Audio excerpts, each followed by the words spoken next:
If there's one thing I've learned, it's this.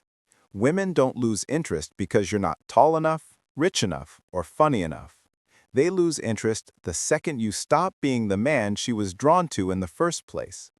It's not about the car you drive or the words you say. It's about the silent energy that leaks out of you when you forget who the hell you are.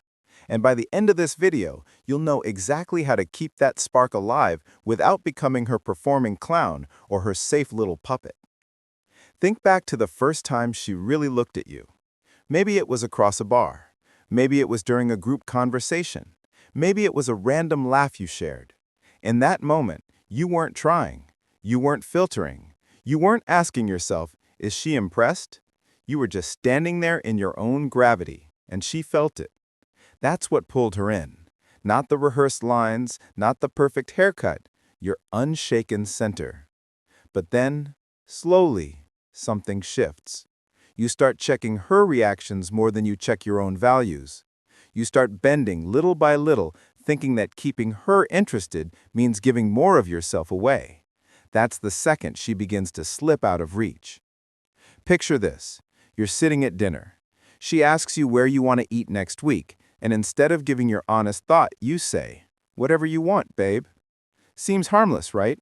You think you're being accommodating. But what you've really done is surrendered your spine. And women can smell that surrender like blood in the water. She doesn't lose interest because you didn't pick a steakhouse. She loses interest because in that microsecond, you told her that your desires don't matter as much as keeping her happy. And that's the exact moment attraction begins to corrode. Men are taught a lie, that keeping a woman means keeping her comfortable. It sounds noble. It sounds romantic. It's bullshit. Comfort kills passion. When you bend too far, when you try to smooth every wrinkle, when you play safe, she doesn't feel cherished, she feels bored. And boredom is the graveyard of desire. The mistake men make is confusing love with obedience. You think if you just work harder at pleasing her, she'll reward you with affection. But what she actually feels is the weight of being with a man who won't even fight for his own preferences. It's not her responsibility to carry the fire. It's yours. You know what keeps her eyes lit up? Mystery. Not games, not manipulation, mystery. The kind that comes from a man who is too busy living his purpose to obsess over her every mood swing. When you first met, you had that naturally. You weren't texting her back within 2 minutes, not because you were playing hard to get, but because you were actually doing something with your life. And that gap between her wondering where your head was and then being pulled back into your presence, that's where her desire lived. The second you drop everything to orbit around her, that mystery dies. And when mystery dies, her attraction withers. Here's the core concept you need to burn into your brain. Women don't lose interest when you fail to please them. They lose interest when you stop being the man who doesn't need to please them. Neediness is the great repellent. It doesn't always look like begging or texting 10 times in a row. Sometimes it's subtle. It's in the way you second-guess your own words around her. It's in the way she lets her moods dictate your decisions. It's in the way you start shrinking just so she doesn't pull away. Every time you do that, you carve out a piece of the man she fell for until there's nothing left but a shell who's waiting for her approval. Let me tell you about my friend Mark. Strong guy, confident when we all hung out. Met a woman who lit him up inside. For the first 2 months, he was magnetic, always cracking jokes, planning his own weekends, living his life. She couldn't get enough of him. But then he started worrying about losing her. He canceled his gym sessions to stay on the phone with her. He quit poker night with the guys because she hinted she didn't like it. He started asking her opinion before making the smallest decisions. At first she smiled, said how sweet it was. But I could see it, her shoulders slumping, her eyes dimming, as if some secret disappointment was building. 3 months later, she told him he just didn't feel the same anymore. And Mark was left in shock because he thought giving more was the path to keeping her. What he didn't realize was that the moment he made her his center, he stopped being the man she wanted at his side. Here's the brutal truth. Women are drawn to strength, not servitude. To direction, not indecision. To presence, not pretense. They'll never say it out loud because it sounds harsh, but they know it in their bones. When you stop leading yourself, you stop leading her. And when that leadership vanishes, her attraction isn't far behind. I want you to try something. The next time you're with her and she asks you, "What do you want to do tonight?" Don't flip it back on her. Don't hedge. Just say it. Even if it's something simple. "I want pizza." Watch how her eyes change. Watch how her body relaxes into the certainty of a man who knows what he wants. That's not controlling. That's not selfish. That's magnetic. Because a man who knows his direction gives her something to lean into. And the second you stop being that man, she starts slipping away. The question is, are you willing to stop chasing her approval long enough to reclaim your edge? Or are you going to keep softening, hoping she'll love you more, while she secretly pulls further away? Picture this. It's late on a Friday night. You're sitting in a dimly lit lounge with her. The hum of conversation, the clinking of glasses, the faint bass line of music threading through the air. She's across from you, leaning in, eyes locked. In that moment, you can feel her desire. It's thick, alive, almost tangible. You're relaxed, shoulders back, saying whatever comes to mind without hesitation. You're not performing. You're not asking yourself what line will impress her. You're just there. And she's pulled into your orbit like a moth circling flame. Now imagine the same scene a few weeks later. The same lounge, the same dim lights, the same bass line. Only this time, you're overthinking every word. She glances at her phone, and your stomach drops. You lean forward too much, try to fill every silence, laugh too hard at her jokes, agree with every opinion. And though she smiles politely, something invisible has shifted. She's no longer leaning in, she's pulling back. Not physically, not rudely, but with a subtle withdrawal you can feel deep in your gut. This is the psychology of loss in real time. She's not losing interest because you said the wrong thing or because she suddenly finds you unattractive. She's losing interest because she can feel that you've lost yourself. The very presence that made her lean in the first time has dissolved. And here's the brutal part. You probably don't even notice it happening. You tell yourself, "I'm just being attentive. I'm just showing I care." But what she feels is different. She feels a man who is bending his identity like wet clay just to keep her entertained. Inside her head, a quiet voice starts whispering, "Where did he go? The man who didn't flinch, the man who didn't need to be liked every second, where did he go?" And once that question appears, it's hard for her to unhear it. She may not leave right away. She may even double down for a while, enjoying the attention. But deep down, the countdown has already started. Here's what you need to understand. Attraction is not logical. It's not a checklist of good deeds and sacrifices. Attraction is primal. It's the way your energy makes her feel. When you step into a room with your chest open and your mind grounded, she feels safe and electrified at the same time.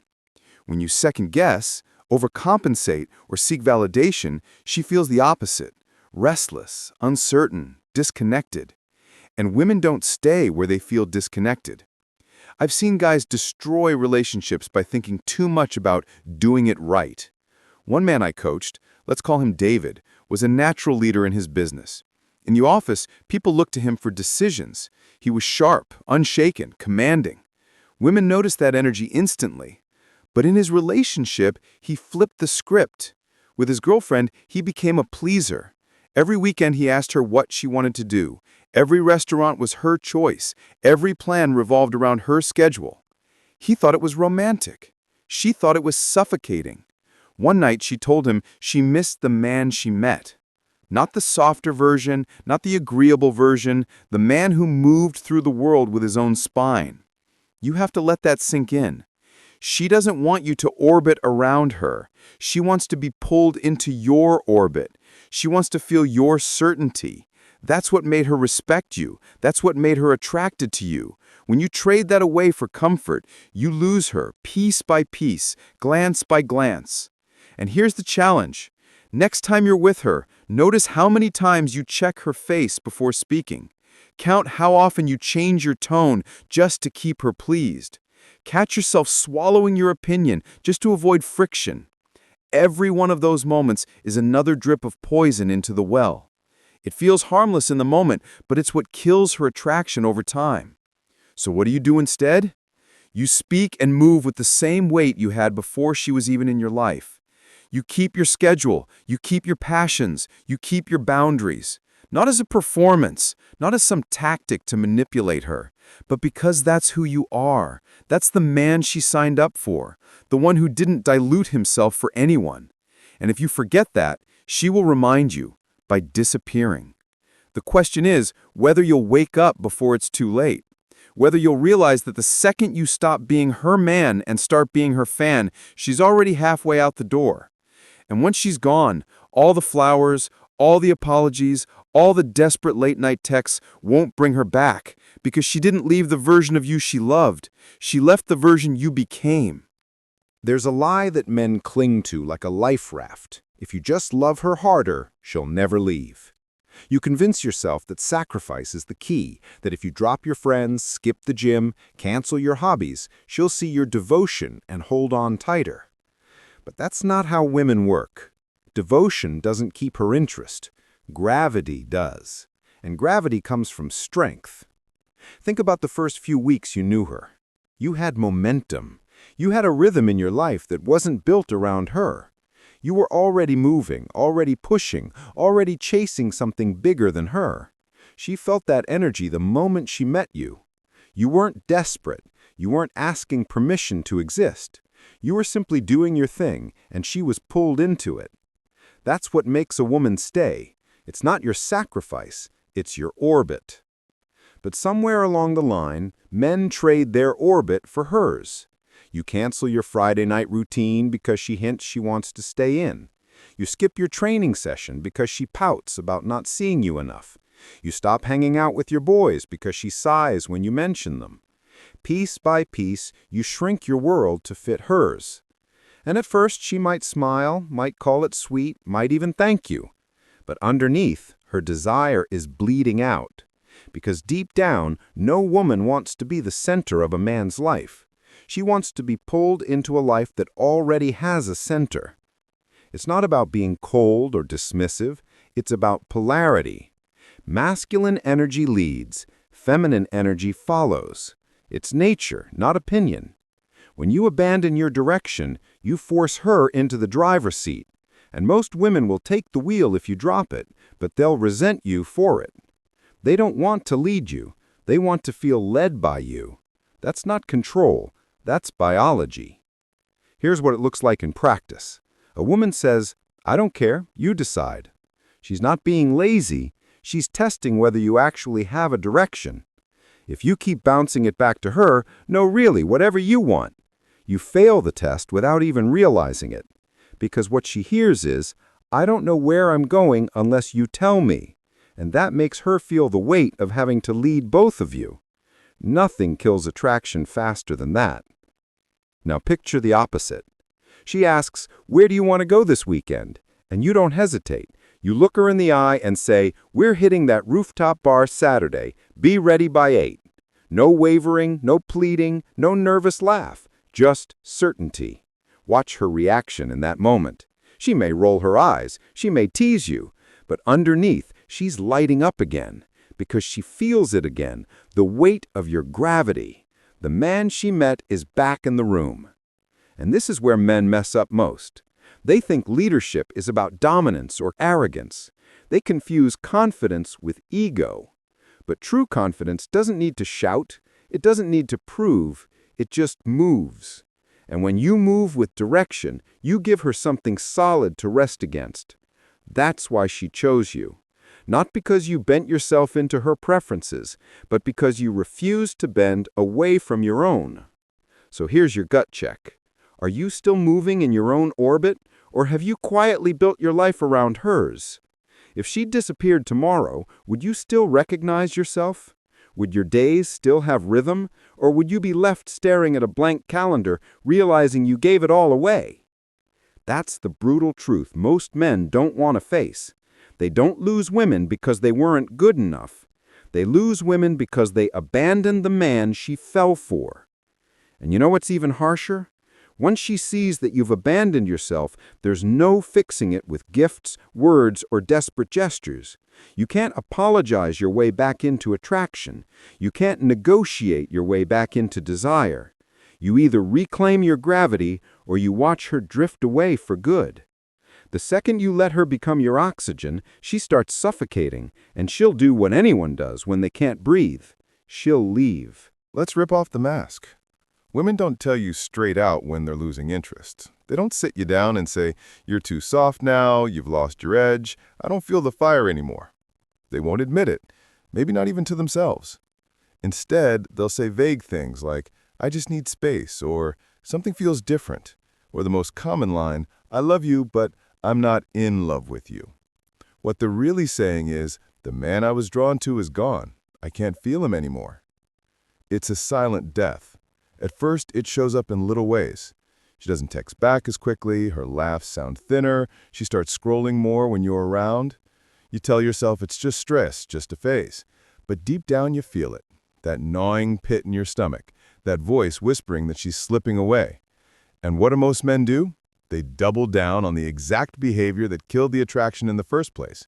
They get more clingy, more apologetic, more eager to please. They turn up the volume on the neediness, thinking maybe if they give more, she'll come back. But you don't win her back by giving her more of what made her leave in the first place. You win her back by giving her less of what drained you in the first place, by stripping off the layers of need, of approval-seeking, of hesitation, and stepping back into the unshaken man you were before she entered your orbit. Here's the paradox. The moment you stop trying to hold on to her is the moment she feels pulled back in, because she's not attracted to your grip.